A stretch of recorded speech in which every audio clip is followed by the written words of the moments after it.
आगे बढ़ते हैं, भोपाल से बड़ी खबर। दूसरे चरण के चुनाव को लेकर बीजेपी ने दावा किया है कि दूसरे चरण में रिकॉर्ड मतदान होगा। पहले चरण में कम मतदान हुआ, जिसके बाद बीजेपी ने सबक लिया है और ये दावा किया जा रहा है कि दूसरे चरण में रिकॉर्ड मतदान होगा। 5 निगम और नगर पालिका में 50% से ज्यादा मतदान हुआ है। देर शाम तक रिकॉर्ड मतदान होने की संभावना जताई जा रही है। बता दें आपको कि वोट प्रतिशत बढ़ाने के लिए बीजेपी ने कवायद की थी और अभी कहा जा रहा है कि रिकॉर्ड मतदान इस दूसरे चरण में होगा।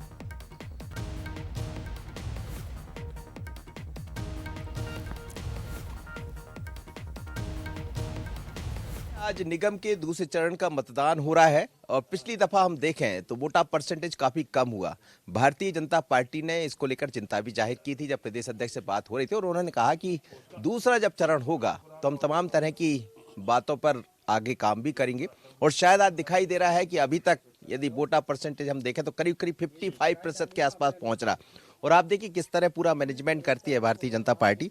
आज जो सुबह से यहाँ लगातार सभी लोग बैठे हुए हैं और दूसरी तरफ लगातार चैनलों को भी देखा जा रहा है और अपनी तरफ से क्या तैयारियां हैं वो भी किया जा रहा है। पर ये मैनेजमेंट कैसे हो पाया कि आज एकदम से वोटा परसेंटेज बढ़ा है पिछली बार की अपेक्षा हम देखें तो। मेरे साथ भगवान नाथ सरनानी है, भारतीय जनता पार्टी के प्रदेश महामंत्री। भगवान नाथ जी, कैसे आज दिखाई दे रहा है कि वोटा परसेंटेज बढ़ रहा है, तो क्या पिछली बार से सबक लिया? पहले चरण में जो मतदान कम हुआ, निश्चित रूप से लोकतंत्र का ये जो उत्सव होता है इसमें ज़्यादा से ज़्यादा भागीदारी होनी चाहिए, मतदाताओं को निकलना चाहिए।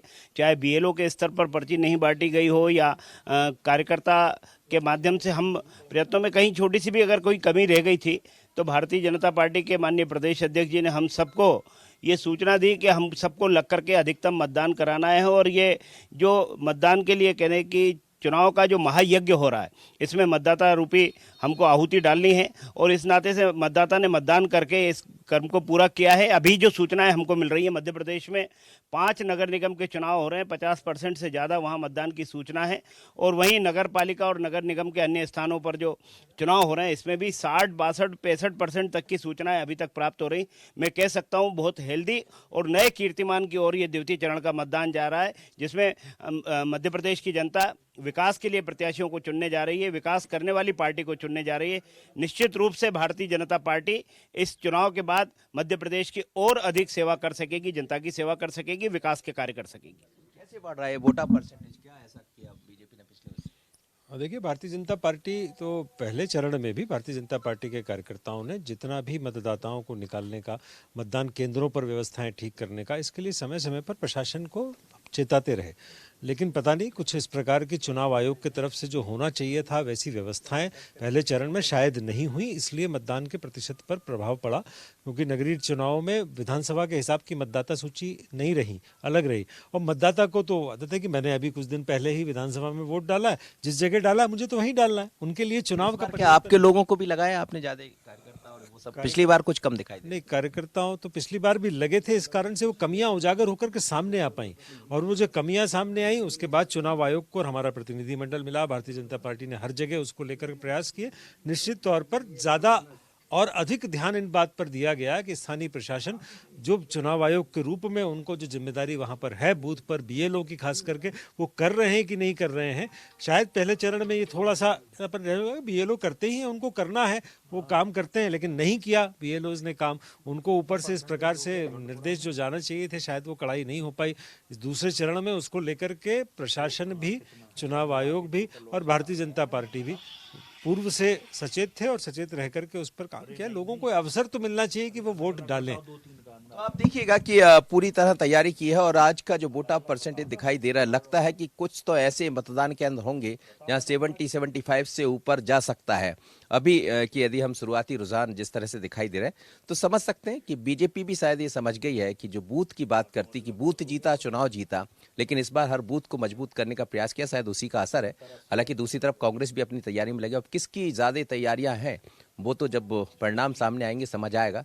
लेकिन ये जरूर है कि कई बार सबक भी मिलते हैं और सबक लेना भी जरूरी है। आशीष खरे के साथ मनोज सैनी, बंसल भोपाल। इधर पलेरा में नगरीय निकाय चुनाव को लेकर मतदान जारी है, लेकिन सभी केंद्रों पर पुलिस का कड़ा पहरा है। 15 वार्डों के लिए 17 मतदान केंद्र यहां पर बनाए गए हैं और यहां पर पुलिस बड़ी संख्या में तैनात है। सभी केंद्रों पर पुलिस इस वक्त पहरा दे रही है। पलेरा में नगरीय निकाय चुनाव को लेकर मतदान जारी है। 15 वार्डों के लिए मतदान केंद्र बनाए गए हैं। सभी केंद्रों पर पुलिस का पहरा है। करीब 13,000 से ज्यादा मतदाता हैं जो अपने मत का प्रयोग यहां पर कर रहे हैं। बता दें 15 वार्डों में 73 उम्मीदवार यहां पर खड़े हुए हैं और 17 मतदान केंद्र बनाए गए हैं जहां वोटिंग इस वक्त चल रही है। सभी केंद्र पर पुलिस कड़ा पहरा दे रही है, आप देख सकते हैं। पुलिस की मौजूदगी में साथ ही प्रशासनिक अधिकारी भी लगातार मतदान केंद्र पर मौजूद है। निरीक्षण भी किया जा रहा है। शांतिपूर्ण तरीके से मतदान होना चाहिए, ये कोशिश है और इसीलिए पुलिस चप्पे चप्पे पर यहाँ तैनात की गई है। निगरानी की जा रही है हर एक मतदान केंद्र की। पलेरा में नगरीय निकाय चुनाव को लेकर प्रशासन के द्वारा तैयारियां पूर्ण कर ली गई हैं, जिसको लेकर आज मतदान केंद्रों पर सुबह से ही लोगों की भीड़ देखने को मिल रही है। हम आपको दिखाना चाहेंगे सुबह से मतदान केंद्रों पर जो भीड़ है, महिलाएं हैं, पुरुष हैं, वो निरंतर पहुंचने लगे हैं। और सीएम राइज है जहां पर 4 मतदान केंद्र बनाए गए हैं, जिसमें वार्ड क्रमांक 8, वार्ड क्रमांक 9, वार्ड क्रमांक 10, वार्ड क्रमांक 11 यहाँ जो मतदान केंद्र बनाए गए हैं। सुबह से ही लोगों की भीड़ है निरंतर देखने को मिल रही है। यहाँ पर जो मतदाता हैं वो 13,570 जो मतदाता हैं वो अपने मत का उपयोग करेंगे और पुलिस प्रशासन की चाक चौबंद व्यवस्था देखने को मिल रही है। जब इस संबंध में रिटर्निंग अधिकारी व तहसीलदार डॉक्टर अवंतिका तिवारी से बात की गई तो उनका कहना है कि सभी जो मतदान केंद्र हैं वहाँ पर सुरक्षा व्यवस्था के पुख्ता इंतजाम किए गए हैं और निरंतर जो लोग हैं वो मतदान केंद्रों पर पहुँच रहे हैं और मतदान कर रहे हैं। हम आपको बता दें कि यहाँ निरंतर जो 15 वार्ड हैं, 15 वार्डों में 17 जो केंद्र हैं, मतदान केंद्र बनाए गए हैं, जिससे जो निरंतर यहाँ के जो वार्डवासी है हम उनसे कोशिश करेंगे इस बार किस मुद्दे को लेकर वह वोट करेंगे। क्या नाम है आपका? इस बार किस मुद्दे को लेकर आप वोट करेंगे? नगर मैं विकास के मुद्दे को लेकर वोट करूंगा, भ्रष्टाचार के मुद्दे को लेकर वोट करूंगा। मैं ऐसे पार्षद को चुनूंगा जो वार्ड में सफाई रखे, सड़कें, नालियां और जो गरीबों के आवास हैं उनमें भ्रष्टाचार न करे, शौचालय के पैसे न खाए। ऐसे पार्षद को हम चुनेंगे जो गरीबों की सुने, आधी रात में जो गरीबों के लिए खड़ा हो। तो इस बार जो युवा हैं वो निरंतर विकास की बात कर रहे हैं। कैमरामैन समीर के साथ बंसल न्यूज़, सोनू विश्वकर्मा।